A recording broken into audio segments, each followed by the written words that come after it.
Shalom ప్రభునేసుక్రీస్తు నామంలో మీ అందరికీ శుభములను సమాధానం కలుగును గాక. This is Nehemiah from the heart of Israel, Jerusalem. యుద్ధాన్ని గురించిన అసలు సిసలైన సమాచారాన్ని, అక్యురేట్ సమాచారాన్ని నేను మీకు తెలియజేయడానికి ఈ యొక్క వీడియోను చేయడం జరిగింది. దయచేసి గమనించండి.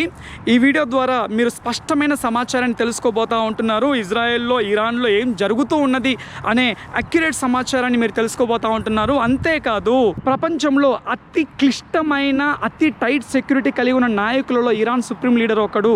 అటువంటి నాయకుడిని అంత ఈజీగా మొసాద్ ఎలా లేపేయగలిగింది అనేది మీరు ఈ వీడియోలో చూడబోతూ ఉంటున్నారు. సో కాబట్టి ఈ యొక్క వీడియోను చివరి వరకు చూడవలసిందిగా మీ అందరికీ మనవి చేస్తూ ఉంటున్నాను. అండ్ లైక్ చేయండి, మీ అభిప్రాయాలను కామెంట్ రూపంలో మెన్షన్ చేయండి. అసలు సిసలైన వార్తలను ప్రజలందరూ తెలుసుకునే నిమిత్తము, ఈ యొక్క తప్పుడు సమాచారాన్ని తిప్పికొట్టు నిమిత్తము మీ తోటి వారికి ప్రతి ఒక్కరు షేర్ చేయవలసిందిగా మనవి చేస్తూ ఉంటున్నాను. దయచేసి గమనించండి, ఈ యొక్క ఇజ్రాయెల్ దేశం అనేది బయట యుద్ధం మాత్రమే చేయట్లేదు, కానీ ఈ యొక్క తప్పుడు సమాచారంతో కూడా భయంకరమైన యుద్ధం చేస్తూ ఉంటుంది. చాలా యుద్ధం చేస్తూ ఉంటుంది. ఎందుకనంటే చాలా భయంకరమైన తప్పుడు సమాచారము వైరస్ లాగా వ్యాప్తి చెందుతూ ఉంటుంది. సో కాబట్టి ఆ యొక్క తప్పుడు సమాచారాన్ని తిప్పికొట్టు నిమిత్తం కూడా, ఇజ్రాయెల్ దేశం పక్షాన నిలబడిన నిమిత్తం కూడా ఈ యొక్క వీడియోను అనేకులకు షేర్ చేయవలసిందిగా మీ అందరికీ మనవి చేస్తూ ఉంటున్నాను. ఇక్కడ ఏం జరుగుతూ ఉంది అని అంటే, తప్పుడు సమాచారం ఏంటి అని అంటే, టెలవీవ్లో, యెరూషలేములో భయంకరంగా దాడులు జరుగుతూ ఉంటున్నాయి. మిసైల్ వర్షం కుమ్మరింపబడుతూ ఉంది. భయంకరమైన విధ్వంసం చోటు చేసుకుంటూ ఉంటుంది అనే ఆ యొక్క వీడియోలు స్ప్రెడ్ అవుతూ ఉంటున్నాయి. గాజాలో విధ్వంసం జరిగింది కదా, ఆ యొక్క గాజా వీడియోలు ప్లస్ కొన్ని ఏఐ వీడియోలను కలిపి ఇదిగో టెలవీవ్లో, యెరూషలేములో ఈ రకంగా విధ్వంసం జరుగుతుంది అని చెబుతూ ఉంటున్నారు. అందులో ఏ మాత్రము వాస్తవం లేదు. దయచేసి గమనించండి. ఫస్ట్ 2 days అయితే ఓకే, చాలా భయంకరంగా మిసైల్స్ వచ్చాయి, టెలవీవ్లో కూడా కొన్ని ధ్వంసమైపోయాయి, కొంతమంది చనిపోయారు. కానీ మీడియాలో, సోషల్ మీడియాలో చూపిస్తున్నంత భయంకరమైన పరిస్థితి అయితే లేదు. ఇంకా లాస్ట్ 2 days నుండి అయితే మాకు పెద్దగా మిసైల్స్ ఏమీ లేవు. డే టైంలో ఒక 1 or 2 times వస్తుంది, నైట్ టైంలో ఒక 1 or 2 times వస్తుంది, అంతే. సో లాస్ట్ 2 days మేము అందరం చాలా చక్కగా రెస్ట్ తీసుకుంటూ ఉంటున్నాం. ఈ యొక్క మీడియాలో చూపిస్తున్నంత భయంకరమైన పరిస్థితి అయితే లేనే లేదు. ఓకే, ఆ వీడియోలను మీరు అస్సలు నమ్మమాకండి. ఓకే, అండ్ మరీ ప్రాముఖ్యమైన అంశం ఏంటి అని అంటే, మీ అందరికీ మొట్టమొదటిగా వందనాలు తెలియజేయాలి. ఎందుకు అనంటే, మా అందరి కోసం ప్రార్థన చేస్తూ ఉంటున్నారు, వ్యక్తిగతంగా నా కోసం ప్రార్థన చేస్తూ ఉంటున్నారు. సో మీ అందరికీ కృతజ్ఞతలు తెలియజేస్తూ ఉంటున్నాను. కావాల్సిన రెస్ట్ మేము తీసుకుంటూ ఉంటున్నాము. అండ్ చాలా చక్కగా ఉన్నది, మంచిగా నిద్రపోయాము. ఇప్పుడు కావాల్సినంత విశ్రాంతి తీసుకున్నాం మేము ఆల్రెడీ. ఓకేనా? సో ప్రార్థన చేస్తున్న ప్రతి ఒక్కరికి ప్రభు నామంలో వందనాలు తెలియజేస్తూ ఉంటున్నాను. అండ్ ఇంకా చాలామంది బ్రదర్ మిమ్మల్ని కాంటాక్ట్ అవ్వాలి, మీకు మెసేజ్ పెట్టాలి అంటే ఎలా అని అడుగుతూ ఉంటున్నారు. చూడండి, ఇది నా యొక్క ఫేస్బుక్ ఐడి, అలాగే ఇన్స్టాగ్రామ్ ఐడి. మీరు నా ఫేస్బుక్లో కానీ ఇన్స్టాగ్రామ్లో కానీ మెసేజ్ పెట్టినట్లయితే చెక్ చేస్తాను. నేను ఫ్రీగా ఉన్న టైంలో నేను మీకు రిప్లై ఇవ్వడానికి ప్రయత్నం చేస్తాను. ఓకేనా? ఇంకా ప్రాముఖ్యమైన ఫేక్ న్యూస్ ఏంటి అని అంటే, ఈ యొక్క ఇజ్రాయెల్ దేశ ప్రజలు నెతన్యాహు గారి ప్రభుత్వం మీద భయంకరమైన తీవ్ర వ్యతిరేకతను వెలిబుచ్చుతూ ఉంటున్నారు. నెతన్యాహు సొంత ప్రజల్లో నుండి తీవ్రమైన వ్యతిరేకతని పొందుకుంటూ ఉంటున్నాడు అన్న వీడియోలు చాలా వైరల్ అయిపోతూ ఉంటున్నాయి. దయచేసి గమనించండి, ఆ వీడియోలలో ఎంతవరకు కూడా వాస్తవం లేదు. ఎప్పటి వీడియోలు తెలుసా? ఆ వీడియోలు అవి ఎప్పటివి అంటే, కొన్ని నెలల ముందు ఈ యొక్క మతపరమైన యూదులు నెతన్యాహు గారి యొక్క ప్రభుత్వం మీద కొంత నిరసనను తెలియజేయడం జరిగింది. ఎందుకనంటే, ఒక చట్టాన్ని బట్టి, ఈ యొక్క సైన్యం విషయంలో, ఆర్మీ విషయంలో ఒక చట్టాన్ని బట్టి వారు నిరసనను తెలియజేయడం జరిగింది. అయితే ఆ వీడియోలను దీనికి కలిపేసి వాళ్ళు ఏమంటున్నారంటే, చూడండి ప్రజలు ఎంత ఎదురు తిరుగుతూ ఉంటున్నారో, రోడ్ల మీదకి వచ్చేసి భయంకరమైన నిరసనను తెలియజేస్తూ ఉంటున్నారు అన్నట్టుగా వారు మాట్లాడుతూ ఉంటున్నారు. ఆ వీడియోలలో కూడా ఎంత మాత్రం వాస్తవం లేదు. దయచేసి గమనించండి. పబ్లిక్ అందరూ ఒక్కటిగా ఉన్నారు, అందరూ గవర్నమెంట్ పక్షాన నిలబడి ఉన్నారు. ఓకేనా? ఎంత అద్భుతంగా నిలబడి ఉన్నారు అనంటే, ఇజ్రాయెల్ దేశం యొక్క ప్రతిపక్ష నేత ఉన్నాడు కదా, ఆ ప్రతిపక్ష నేత, ఇజ్రాయెల్ దేశం యొక్క ప్రతిపక్షం, ఆబ్వియస్గా ప్రతిపక్షం అనగానే అధికార పక్షం మీద తాస్పాములాగా లేస్తారన్నట్టు. ఇంకా ఇజ్రాయెల్ దేశం యొక్క ప్రతిపక్ష నేత అయితే మరీ ఘోరం. నెతన్యాహు అంటే భయంకరంగా ఇంకా ఆయన ఘోరంగా అటాక్ చేస్తూ ఉంటుంటాడు. అంతటి మనిషి కూడా కంప్లీట్గా ఈ యొక్క నెతన్యాహు గారి వెనకాల నిలబడి, ఎస్ మీరు చేస్తుంది కరెక్ట్ అయిన పని అనేసి ఆయన కంప్లీట్ సపోర్ట్ తెలియజేయడం జరిగింది. అలాగే మన యొక్క ఇండియన్ జర్నలిస్ట్ కూడా ఉన్నాడు కదా, ఈ యొక్క రాజ్దీప్ దేశాయ్, అతనితో కూడా మన యొక్క ప్రతిపక్ష నేత, ఇజ్రాయెల్ దేశం ప్రతిపక్ష నేత మాట్లాడడం జరిగింది. అతనితో మాట్లాడేటప్పుడు కూడా ఆయన ఇదే మాట అన్నాడు, ఎస్ మేము ఇజ్రాయెల్ దేశం పక్షాన ఉన్నాము, మా దేశం చేసింది కరెక్టే, మా ప్రభుత్వం చేసింది కరెక్టే అని ఆయన స్పష్టంగా వెల్లడి చేయడం జరిగింది. చాలామంది అనుకుంటా ఉంటున్నారు, అసలు ఇజ్రాయెల్ దేశం ఎందుకు స్టార్ట్ చేసింది ఈ యొక్క యుద్ధము, ఇజ్రాయెల్ కదా స్టార్ట్ చేసింది ఈ యుద్ధాన్ని అనేసి చాలామంది మాట్లాడుతూ ఉంటున్నారు. దయచేసి గమనించండి, ఇజ్రాయెల్ దేశం ఎందుకు అటాక్ చేయవలసి వచ్చింది అని అంటే, ఇరాన్ దేశము టెల్ అవీవ్ని, యెరూషలేంలో కొంత భాగాన్ని కంప్లీట్గా నేలమట్టం చేయడానికి బ్యాలిస్టిక్ మిసైల్స్ని రెడీ చేసి ఇంకా రేపో మాపో అటాక్ చేయబోతూ ఉన్నారు అన్న టైంలో ఇజ్రాయెల్ దేశము అటాక్ చేయడం జరిగింది. ఇప్పుడు ఇజ్రాయెల్ దేశం ఏం చేయాలి చెప్పండి?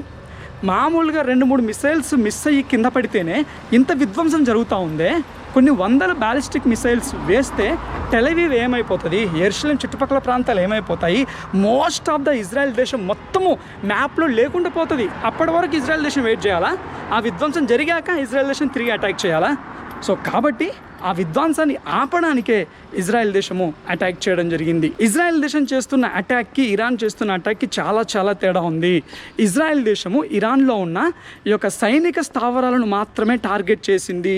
ఈ యొక్క ఇరాన్ యొక్క IRGC స్థావరాలనైతేనేమి, సైనిక స్థావరాలనైతేనేమి, వాటిని మాత్రమే అటాక్ చేస్తూ ఉంది. కానీ ఇరాన్ మాత్రము పబ్లిక్ని అటాక్ చేస్తుంది. ఇజ్రాయెల్ దేశంలో ఉన్న అమాయక ప్రజలను అటాక్ చేస్తూ ఉంది. అది ఇజ్రాయెల్ అటాక్కి ఇరాన్ అటాక్కి మధ్య ఉన్న ప్రాముఖ్యమైన తేడా. యెరూషలేంను కూడా అతి భయంకరంగా ఇరాన్ ఎందుకు అటాక్ చేసింది అంటే, యెరూషలేంలో ఎక్కువ మంది అరబ్బులు ఉంటారు అని తెలుసు ఇరాన్కి, అయినా కానీ యెరూషలేంను అంత భయంకరంగా అటాక్ చేస్తుంది అంటే, అరబ్బులు చనిపోతారా, క్రైస్తవులు చనిపోతారా, యూదులు చనిపోతారా అన్న తేడా ఇరాన్కి లేనే లేదు.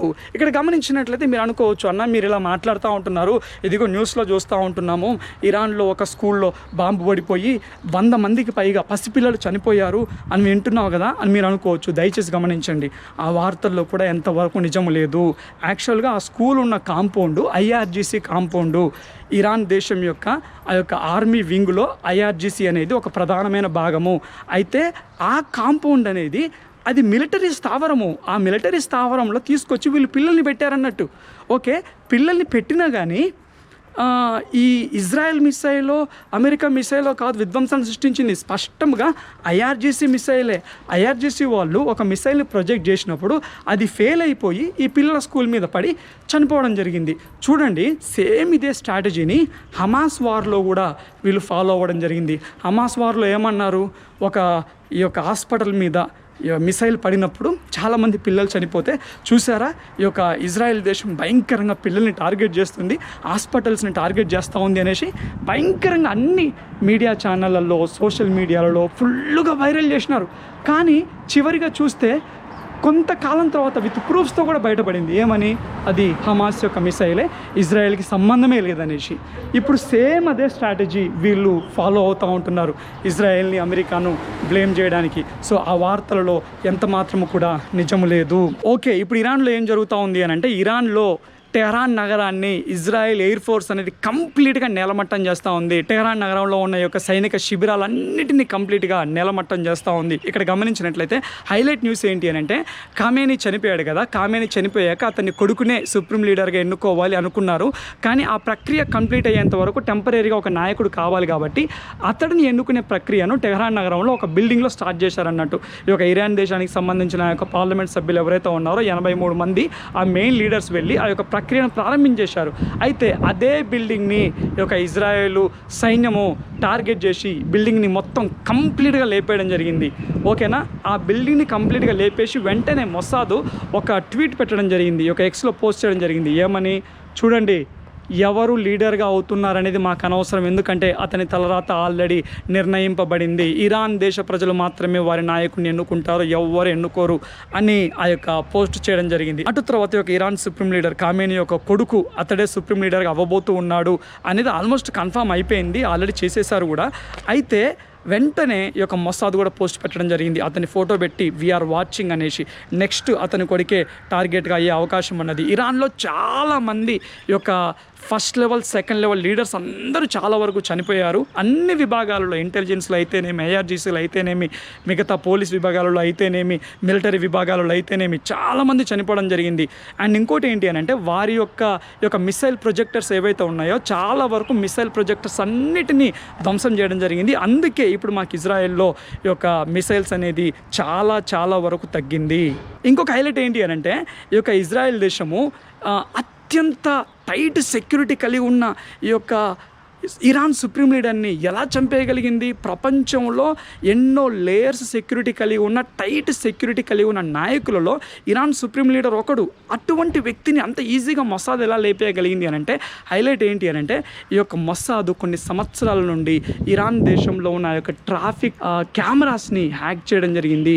ఆ యొక్క ట్రాఫిక్ కెమెరాస్ని హ్యాక్ చేసి ఈ యొక్క మిషన్ని వారు ఇంప్లిమెంట్ చేయడం జరిగింది. అయితే ఈ యొక్క ట్రాఫిక్ కెమెరాస్లో ఒక కెమెరా మాత్రము ఈ యొక్క కామేని యొక్క సెక్యూరిటీ వాళ్ళు ఉంటారు కదా, ఆ యొక్క సెక్యూరిటీ వాళ్ళు పార్క్ చేసే ఆ పార్కింగ్ వైపు ఒక కెమెరా చక్కగా యాంగిల్ చేయబడి ఉన్నది అన్నట్టు.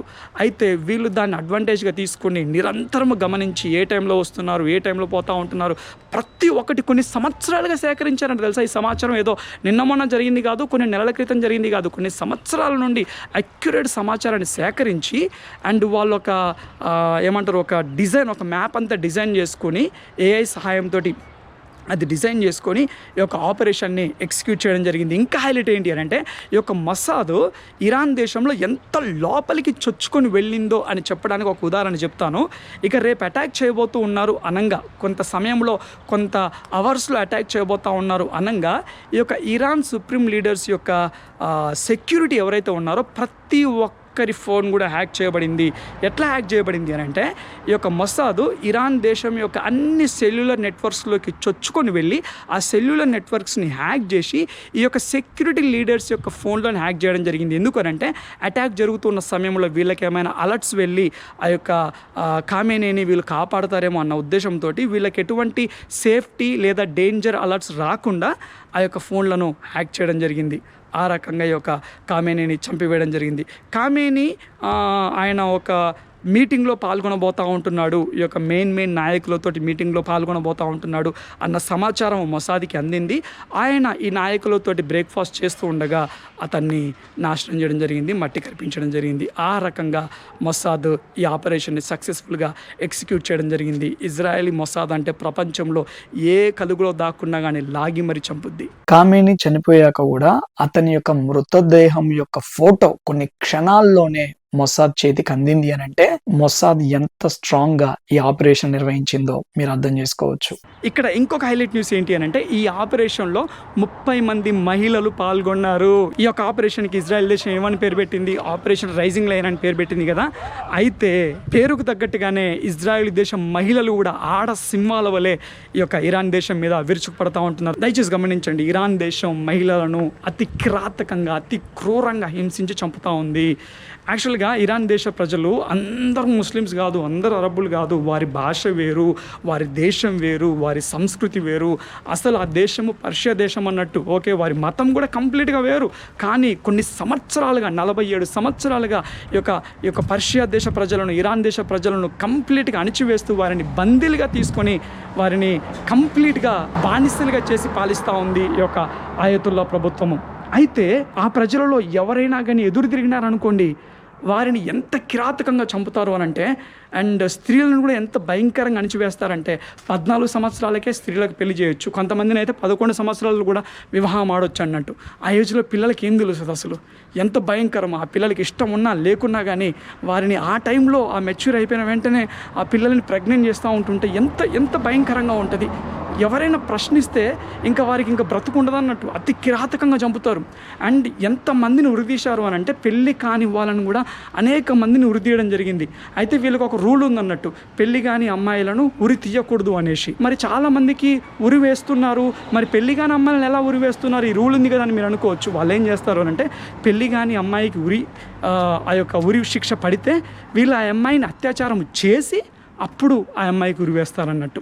ఏంటంటే పెళ్ళైపోయింది అని లెక్క కట్టేసి ఇంకా అమ్మాయికి ఉరివేస్తారు. ఎంత భయంకరం చూడండి, చాలా భయంకరం.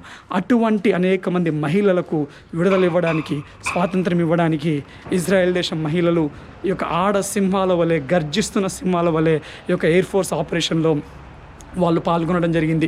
ఇంకొక హైలైట్ ఏంటి అని అంటే ఈ యొక్క సుప్రీం లీడర్ని ట్రాఫిక్ కెమెరాస్ని హ్యాక్ చేసి చంపేశారు కదా. అసలు ఆ ట్రాఫిక్ కెమెరాస్ని ఇరాన్ ఎందుకు పెట్టిందో తెలుసా?